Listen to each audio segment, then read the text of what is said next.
선견 지명이라는 사자성어를 우리는 자주 사용합니다. 미래를 내다볼 수 있는 안목, 그 지혜, 그 해안을 선견 지명이라고 하죠. 특별히 우리나라에서는 이 직업에 대해서나 그리고 투자에 대해서 선견 지명을 가지는 분들을 부러워합니다. 예를 들면 그렇게 극과되면 취업이 잘 될 줄 몰랐는데 5년 전, 10년 전에 미리 극과에 공부를 하고 그것이 향후 좋은 직장을 들어가는 데 도움이 되면 선견 지명이 있었다, 이런 얘기를 하죠. 또 가장 부러워하는 대목은 이런 대목이죠. 우리가 그렇게 큰 관심 없이 사두었던 그 땅이 한 5년 후, 10년 후, 그리고 묵혀두었던 그 땅이 20년 후에 몇 배가 되고 몇십 배가 되는 일이 일어나면 선견 지명이 있었다고 부러워하곤 합니다. 선견 지명은 미래를 알 수 있는 대단히 매력적인 것으로 우리에게 생각됩니다. 미래를 안다면 불행은 피하고 성공과 형통이 우리에게 주어질 것이라고 생각하기 때문에 그렇습니다. 그런데 우리의 미래가 형통이 아니고 망하는 것이라면, 예정된 미래가 우리가 꿈꾸는 그런 아름다운 스토리가 아니라 오지 않았으면 하는 그런 상황이라면 어떨까요? 오늘 본문의 다니엘은 미래를 보았습니다. 그런데 그 미래를 보고 난 후에 다니엘은 너무나도 두려워하고 심지어 공포스럽게까지 느낍니다. 오늘 하나님께서 보여주신 환상을 본 후에 다니엘의 반응이 본문의 마지막 부분에 나와 있는데요, 26절, 27절의 말씀입니다. 이미 말한 바 주야에 대한 환상은 확실하니 너는 그 환상을 간직하라. 이는 여러 날 후의 일임이라 하더라. 이에 나 다니엘이 지쳐서 여러 날 앓다가 일어나서 왕의 일을 보았느니라. 내가 그 환상으로 말미암아 놀랐고 그 뜻을 깨닫는 사람도 없었느니라. 다니엘이 8장에서 하나님 보여주신 이 두 번째 환상을 본 이후에 그는 너무 지쳐가지고 앓을 수밖에 없었대요. 그러니까 앓아 누웠다는 거죠. 이 환상의 내용이 너무 두렵고 그를 공포스럽게 해서 일상생활을 못하게 만들었다고 말합니다. 오늘 본문에서 그 환상으로 말미암아 놀랐다라는 단어를 쓰는데, 이것은 우리가 생각할 때 그냥 어떤 일에 놀랐다 이런 의미가 아니고요, 이 샤멤이라는 이 단어는 회복이 불가할 정도로 파괴되다, 폐허나 파괴된 상태에 놓이다, 그리고 사람에게 쓰일 때는 경악하다, 두려움과 공포에 사로잡힌 상태를 일컫는 단어가 이 샤멤입니다. 그러니까 지금 다니엘은 하나님께서 보여주신 두 번째 환상을 보고 나서 우리가 보통 패닉에 빠진다 그런 말 하잖아요. 아무것도 할 수 없는 상태가 된 거예요. 너무 두렵고 공포스러워서. 어떤 미래를 보았기에, 어떤 것을 하나님이 보여주었기에 다니엘이 이렇게 큰 두려움을 느끼고 공포스러워했을까요? 여러분, 그러면 다니엘에게 보여준 미래는 우리에게는 과거가 됐습니다. 이루어진 거잖아요. 그럼 왜 하나님께서 이 말씀을 우리에게도 지금 주셔서 이 말씀을 묵상하게 할까요? 여러분, 다니엘에게 보여주신 미래를 통해서 보여준 영적인 원리가 우리에게 동일하게 적용되기 때문에 그렇습니다. 그 첫 번째 원리는 더 강하고 무서운 악한 세력이 성도를 위협한다는 거예요. 다니엘이 경험한 가장 강력한 왕은 누구냐? 느부갓네살 왕입니다. 바벨론이 가장 전성기를 누렸던 왕이 느부갓네살 왕 2세거든요.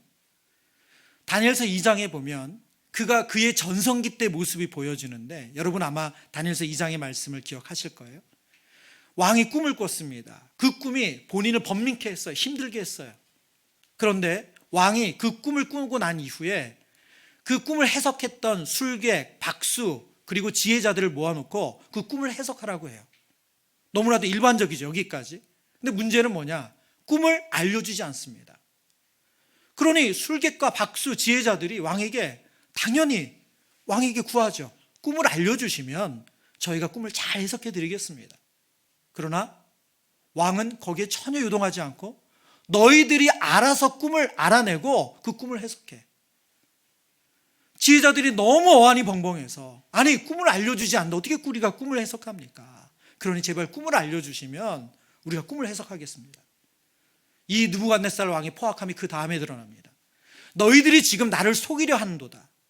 그리고 모든 지혜자들을 하루아침에 다 죽이라고 명령해요. 가장 악하고 강력한 통치자로서의 느부갓네살 왕의 모습을 보여주는 것이 이 다니엘서에 나옵니다. 그런데 오늘 이 꿈의 내용을 보세요. 아주 무너질 것 같지 않았던 그 바벨론이 그 다음에 나타나는 메대와 바사에서 무너지는 것을 성경이 말씀하고 있어요. 그런데 더 놀라운 것은 그것으로 끝이 아니라는 거예요. 그 바벨론을 무너뜨린 메대와 바사를 무너뜨린 또 다른 왕국이 나타난다는 겁니다. 7절 말씀입니다. 내가 본즉 그것이 순양에게로 가까이 나아가서는 더욱 성내어 그 순양을 쳐서 그 둣불을 꺾거나 순양에게는 그것을 대적할 힘이 없으므로 그것이 순양을 땅에 엎드러뜨리고 짓밟았으나 순양을 그 손에서 벗어나게 할 자가 없었더라. 이 8장에서 본 환상은 7장의 다니엘이 본 환상의 어떻게 보면 심화편입니다. 7장에서 등장했던 그 내용을 하나님께서는 8장에서 순양과 숫염소로 다른 짐승을 통해서 그 나라와 왕들을 상징하며 앞으로 일어난 일을 보여주고 계세요. 여기에 등장하는 순양은 메대와 바사, 우리에겐 페르시아 제국으로 알려진 나라고요. 그리고 순염소는 헬라 제국입니다. 그런데 내용을 보면 어떻습니까? 이 바벨론 제국, 가장 강력한 통치자가 있었던 그 나라를 무너뜨린 이 바벨론, 이 페르시아 메대와 바사가 오늘 보니까 헬라 제국 앞에서 아무 힘도 쓰지 못해요. 아까 본문의 말씀 한 번 더 보여주시겠어요? 순양을 땅에 엎드러뜨리고 짓밟았다 이렇게 표현하고 있죠. 오늘 이 환상의 내용은 아주 더 구체적이에요. 헬라 제국이 지금 메대와 바사, 이 순양인 우리 메대와 바사를 땅에 엎드러뜨렸대. 여기서 엎드러뜨리다는 단어는 강하게 내던지다, 거칠게 밖으로 던지다, 이런 단어입니다. 여러분 씨름 경기 보신 적 있을 거예요. 씨름 경기를 볼 때 아주 한 선수가 상대 선수를 이 씨름판에 거의 내꽂는 경우가 있습니다. 그러면 우리가 어떻게 하냐면 정말 땅에 꽂혔다 이런 말을 쓰죠. 지금 오늘 성경이 쓰는 이 단어가 그런 뜻이에요. 순양을 땅에 내팽개쳤는데 땅에 꽂힐 정도로 내던졌다는 거예요. 그 다음에 쓰인 단어가 뭡니까? 짓밟다는 단어예요. 이것은 거칠게 발로 밟는 단어를 설명한 단어인데 이것이 성경에 쓰인 용례는 이렇습니다. 열왕기하 9장 33절입니다. 표준 세번역 성경으로 제가 읽겠습니다. 예후가 그들에게 명령하였다. 그 여자를 아래로 내던져라. 그들이 그 여자를 아래로 내던지니 피가 벽과 마르게까지 튀었다. 예후가 탄 말이 그 여자의 주검을 밟고 지나갔다. 이것은 북이스라엘의 가장 악한 왕 아합 왕의 아내 이세벨의 죽음을 묘사한 성경의 내용이거든요. 하나님께서 이세벨을 심판하시는 내용입니다. 그런데 이 말이 밟고 지나갔다는 단어가 오늘 똑같은 단어로 순양을 짓밟았다라 쓰인 단어입니다. 지금 다니엘이 느끼는 두려움, 공포는 무엇입니까? 그에게 가장 무서운 나라는 어떤 나라예요? 바벨론이에요. 그는 여전히 지금 벨사살 왕 3년에 이 환상을 보았어요. 그러니까 바벨론이 건재해요. 무너지지 않았어요. 그런데 지금 신흥 강국으로 등장하는 메대와 바사에 의해서 이 건재한 바벨론 제국이 무너진대요. 그것도 너무 놀랍죠. 충격적이에요. 그런데 알지도 못한, 정말 알 수도 없는 어떤 나라가 또 나타나서 그 메대와 바사를 땅에 엎드러뜨리고 땅에 내리꽂고 그리고 발로 짓밟고 지나간대요. 너무나도 강하고 두려운 존재가 그 뒤에 또 나타난다는 거예요. 다니엘이 너무너무 두렵고 공포스럽죠. 여러분, 이 내용은 그대로 역사 속에 그대로 이루어졌습니다.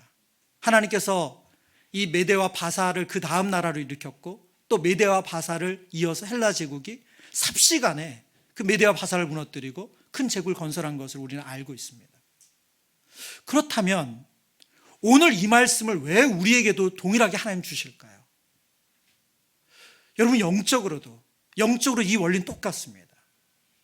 우리가 지금 경험하는 악한 것, 그거보다 더 악하고 강한 것이 늘 우리 뒤에 따라온다는 거예요.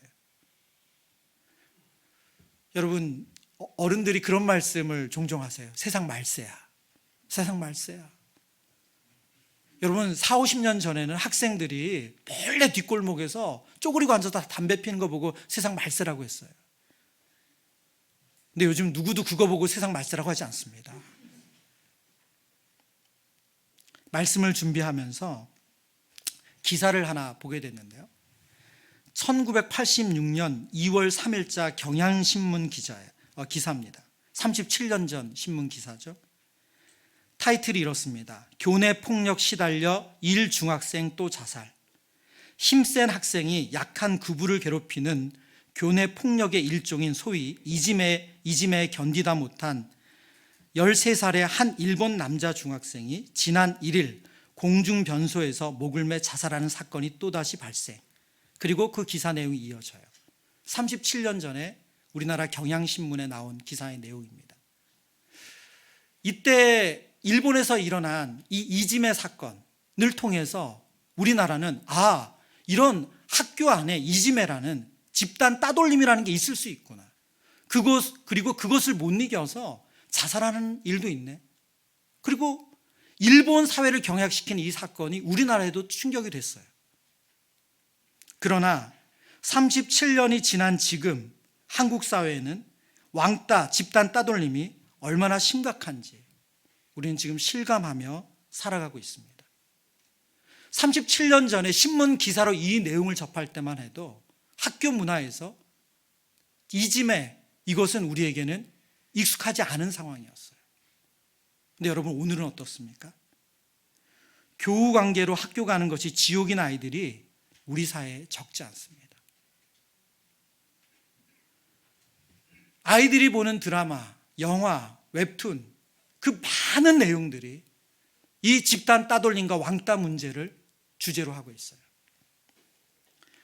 지난주 사단은 우리보다 지혜롭고 강하다는 말씀을 드렸습니다. 우리보다 더 강하고 지혜로운 사단은 우리를 무너뜨리기 위해서 모든 악한 일을 행합니다. 여러분, 오늘의 우리의 현실이 두렵다고요? 여러분, 내일은 더 두렵습니다. 37년 전에 학교 안에서 우리 아이들의 학교 현장의 이지매는 그런 일이 외국엔 있대, 이렇게 들렸어요. 근데 오늘 우리에게는 이것이 너무나도 피부로 와닿는 현실이에요. 제가 저희 아이들 청소년기에 정말 순진한 아빠로 아이에게 물었던 적이 있어요. 반에 있으면 다 친구 아니야? 너희 반 애들 다 친구 아니야? 지금 이 말에 반응을 못 하시는 분들은 그렇게 생각하시는 거죠? 여러분, 반에 있다고 다 친구가 아니에요. 우리 아이들은 밥 먹는 아이들이 정해져 있습니다. 말 걸 수 있는 아이들이 정해져 있어요. 여러분, 학교를 오갈 때 같이 걸어 다닐 수 있는 아이들이 정해져 있어요. 그냥 같은 반 아이라고 같이 앉아서 책상에 앉아서 밥을 먹을 수가 없어요. 여러분, 우리 아이들의 학교가 그렇게 낭만적이지 않습니다. 3년 내 누구랑도 같이 밥을 못 먹는 아이들이 있고, 혼자 외롭게 학교를 오가야 되는 아이들이 있고, 말을 걸면 이상하게 쳐다보는 그 학교 문화 속에 아이들이 학교 생활을 해요. 37년 전에는 상상도 할 수 없었던 학교 교실의 문화죠. 근데 성경은 우리에게 뭐라고 얘기하고 있습니까? 더 악한 일이 미래에 있다는 거예요. 우리는 무엇을 해야 할까요? 베드로전서 5장 8절의 말씀입니다. 우리 함께 읽어보겠습니다.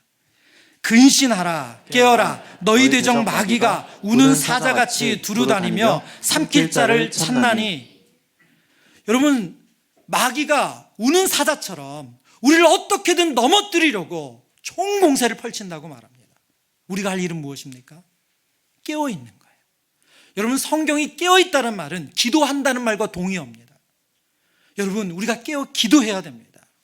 오늘 이 시대는 기도하지 않으면 사단이 어떤 방법으로 우리를 무너뜨리는지 우리가 분별하기가 어려워요.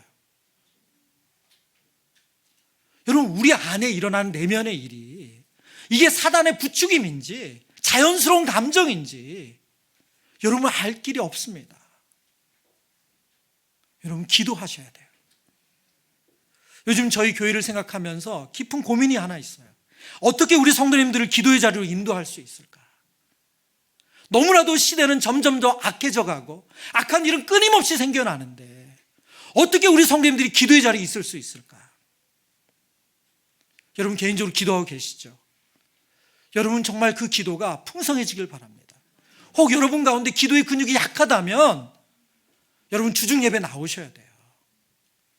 여러분 그냥 저냥 살아낸다고 우리의 삶이 사라지지 않아요.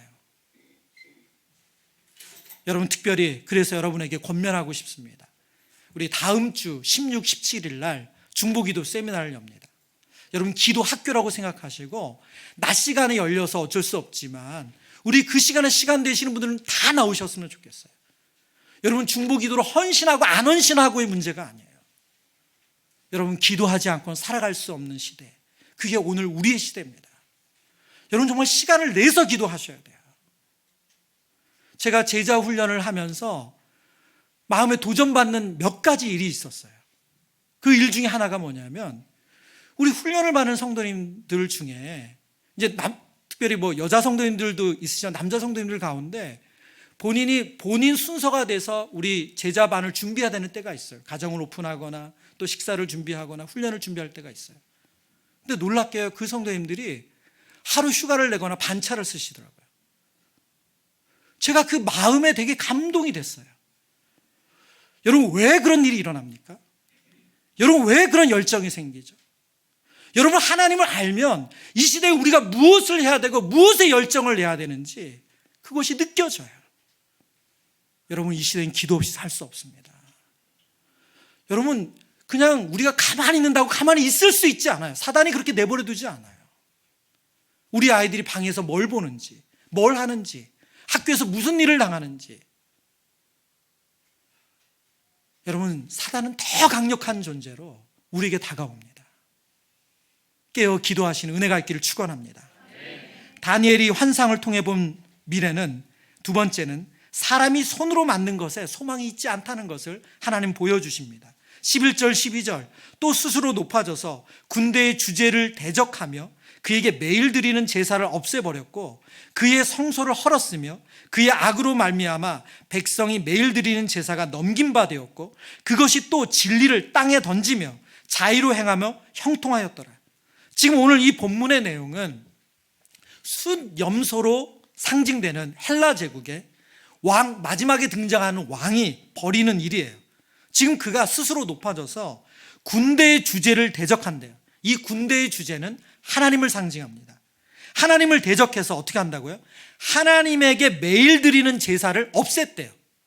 그리고 그의 성소를 헐어버린대요. 제사를 못 드리게 할 뿐만 아니라 그 하나님께 드리는 하나님의 임재의 상징인 성소를 아예 없애버렸대요. 이게 무슨 일일까요? 여러분 놀랍게도 다니엘이 환상을 통해서 본 이 미래는 역사적으로 그대로 이루어졌어요. 셀레우코스 왕조인 안티오코스 에피파네스 4세가 지금 이 일을 그대로 역사 속에서 이뤘습니다. 그래서 역사적 해석가들은 이 마지막 이 숫염소의 마지막 뿔로 등장하는 왕이 바로 이 안티오코스 4세로 봅니다.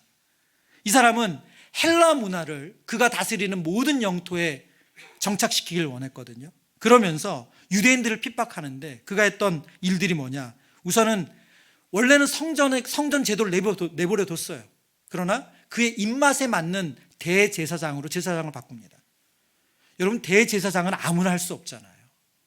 성경은 엄격하게 혈통적으로 흘러오게 했어요. 그런데 그가 그 정치의 입장에 따라서 자기 입맛에 맞는 사람을 대제사장으로 세웠어요. 그리고 나서는 기원전 169년에 전쟁을 하면서 국고가 바닥이 나니까 성전에서 쓰는 번제제단과 일곱 촛대 그리고 제사상들 다 아주 값비싼 것들이죠. 그것들을 안디옥으로 가져갑니다.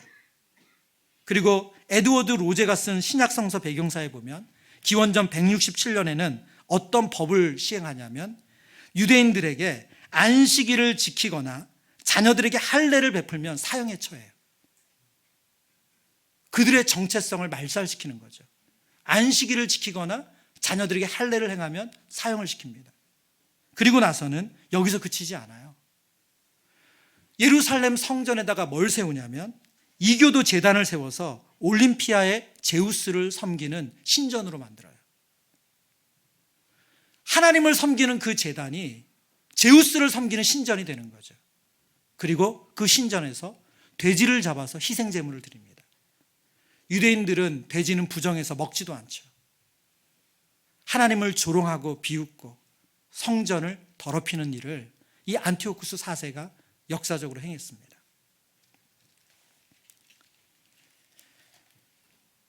다니엘은 지금 다니엘이 이 바벨론의 포로 상태잖아요. 그리고 그는 노년 80세가 다 됐습니다. 여러분, 다니엘이 오매불만 기다렸던 건 뭡니까? 그는 예루살렘으로 다시 돌아가는 거예요. 하나님께서 약속을 하셨어요. 그 약속을 70년이 되면 너희들의 심판의 때가 다 차서 너희들이 예루살렘으로 돌아갈 것이고 성전이 회복될 것이라는 소망을 주셨어요. 약속하셨기 때문에. 다니엘은 오매불망 바벨론의 포로 생활을 하고 있지만 그는 하루에 3번 예루살렘 성전을 향해서 창을 열고 기도하면서 그날이 오기만을 손꼽아 기다리고 있습니다. 그것이 그가 고난과 역경을 견디는 동력이에요. 그런데 그가 본 미래가 어떻다고요? 성전이 더럽혀져요. 하나님께 제사를 드리는 성소가 아니라 거짓 신에게 제사를 드리는 너무나도 악한 일이 벌어지는 그 미래를 보는 거예요. 여러분, 왜 하나님께서 무참히 이 다니엘의 꿈을 짓밟습니까? 왜 다니엘이 가지고 있는, 버티고 있는 소망마저 하나님께서 이렇게 흔들어 놓을까요? 하나님께서 진정한 소망을 주시기 위함이에요. 다니엘이 생각한 예루살렘 성전 회복이 그것이 하나님 나라의 완전한 회복이 아니라는 거예요. 이 땅에 사람의 손으로 만든 그 모든 것은 시간이 지나면 썩어지고 더럽혀지고 쇠하여집니다. 베드로전서 1장 말씀을 볼까요? 1장 3절 4절입니다. 같이 읽습니다. 우리 주 예수 그리스도의 아버지 하나님을 찬송하리로다. 그의 많으신 긍휼대로 예수 그리스도를 죽은 자 가운데서 부활하게 하심으로 말미암아 우리를 거듭나게 하사 산 소망이 있게 하시며 썩지 않고 더럽지 않고 쇠하지 아니하는 유업을 있게 하시나니 곧 너희를 위하여 하늘에 간직하신 것이라. 아멘. 여러분, 하나님이 주시는 유업은 썩지 않고 더럽지 않고 쇠하지 않은 유업이래요. 이 유업만이 산 소망이고 이 유업만이 영원합니다. 그런데 다니엘이 어떤 걸 꿈꿨습니까? 그는 눈에 보이는 이스라엘의 회복을 꿈꿨어요. 그는 눈에 보이는 예루살렘 성전의 재건을 꿈꿨어요. 그런데 하나님께서 미래의 환상을 통해서 그 성전이 그 이방의 악한 왕을 통해서 더럽혀지는 것, 정말 성소가 더럽혀지는 것을 볼 수밖에 없는 그 환상을 보여주세요. 무엇입니까? 사람의 만든 것으로는 소망이 없다는 거예요. 여러분, 우리가 이 땅에서 가지는 소망이 있습니다. 여러분의 가정에 대한 소망도 있고 직업에 대한 소망도 있고 또 우리의 건강에 대한 소망도 있고 여러 가지 소망을 가지고 우리가 기도합니다. 그리고 하나님은 그 기도를 들으셔서 응답하세요. 그러나 여러분, 그 응답받는다고 해서 그것이 영원한 것은 아니라는 거예요. 여러분, 눈에 보이는 가시적인 교회도 똑같습니다. 여러분, 예루살렘 성전이 영원한 것이 아니라면 우리 눈에 보이는 교회, 가시적 교회도 똑같아요. 우리가 지켜야 될 것은 수원 꿈꾸는 교회가 아니에요. 여러분, 수원 꿈꾸는 교회가 100년, 200년, 300년, 400년 가는 것을 여러분이 기대하고 꿈꾸신다면 그건 성경이 말씀하시는 내용이 아닙니다. 예수 그리스도의 그 진리의 터 위에 세워진 보편적 교회, 예수님이 주인 되시는 교회만 영원하지 땡땡땡 교회가 영원한 교회는 없어요. 여러분, 성도님들 가운데 교회에 대한 많은 아픔을 가지는 우리 성도님들이 이 부분이 참 해석하는 게 힘들어요. 목사님, 하나님이 주인 되시는 교회인데 어떻게 교회가 그런 어려움을 처할 수가 있습니까? 어떻게 교회가 이런 일이 생길 수 있습니까? 여러분, 그런 질문을 갖는 것 전혀 이상하지 않습니다. 그러나 하나님의 대답은 명확해요. 오늘 본문을 통해서 대답하고 있잖아요. 사람의 손으로 지은 것은 영원한 것이었다. 그것이 예루살렘 성전이든 눈에 보이는 가시적 교회이든 그건 영원하지 않습니다. 무엇이 영원합니까? 진리의 터 위에 세워진 보편적인 교회, 그리스도가 주인 되신 교회가 영원한 거예요. 썩지 않고 더럽혀지지 않고 쇠하지 않는 그 영원한 하나님 나라가 영원한 거지, 눈에 보이는 가시적 교회가 영원하지 않아요. 여러분, 오늘 성경은 우리에게 사람의 손으로 만든 것에 소망을 두지 말라고 말씀합니다. 세 번째, 다니엘의 환상을 통해 본 미래의 세 번째 모습은 하나님의 때가 차면 완전한 회복을 주신다는 겁니다.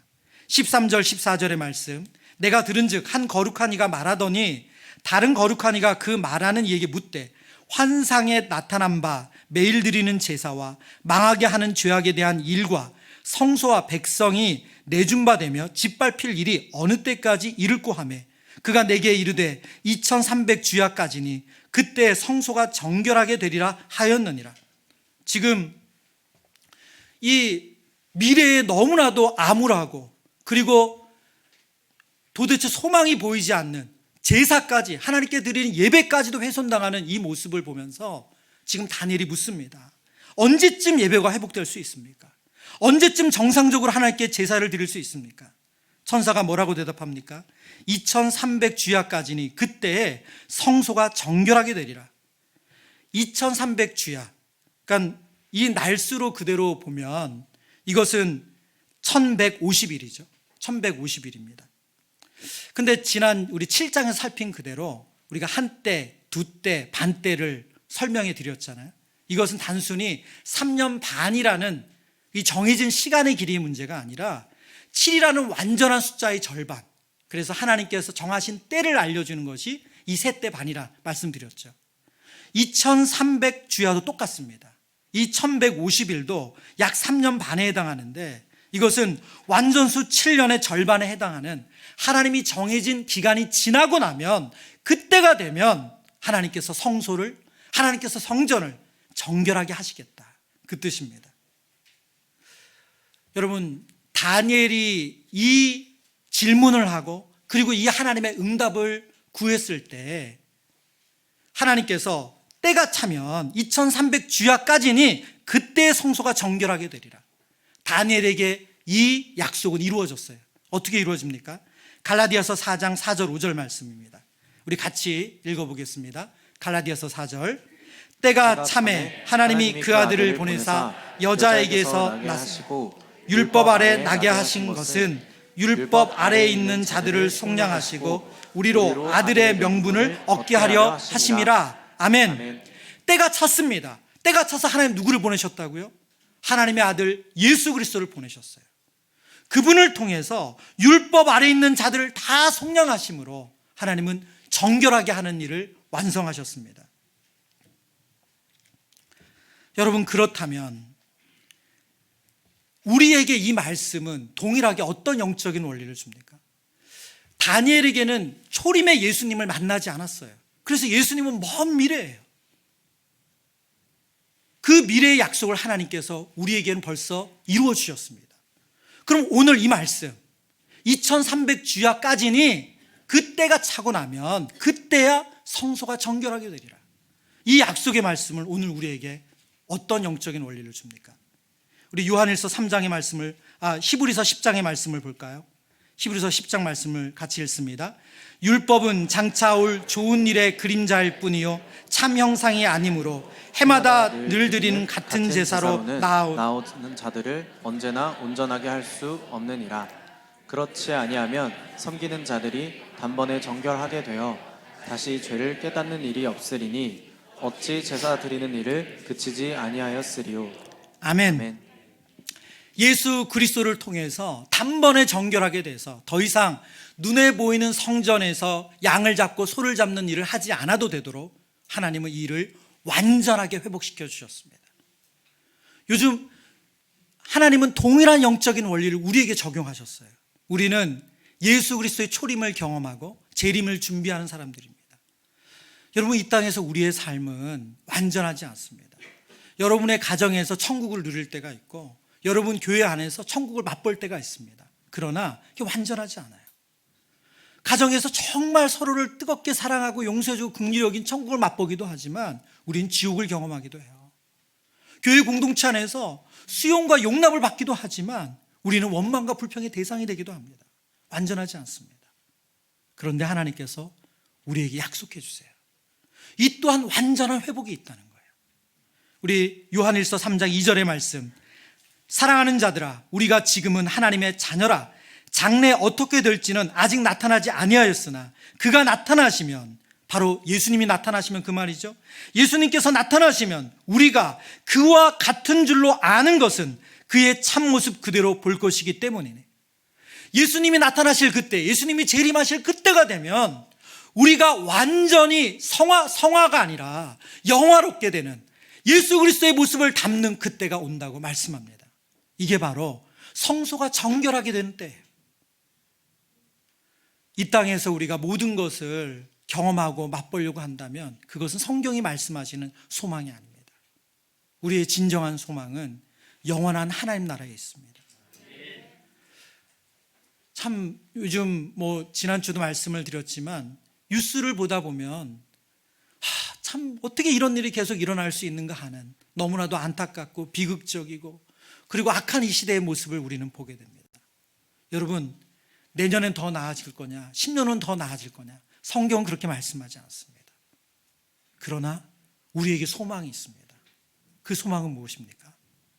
다니엘에게 그때가 차면 1300주야가 지나고 나면 그때가 되면 성소가 정결하게 되는 예수 그리스도의 초림이 이루어진 것처럼 동일하게 하나님께서 우리에게 그가 나타나시면 우리가 그와 같아진다는 그 재림의 약속이 이루어지는 줄 믿습니다. 그래서 오늘 우리는 영원한 하나님 나라를 마음에 소망하며 살아가는 이 땅의 참된 예배자인 줄 믿습니다.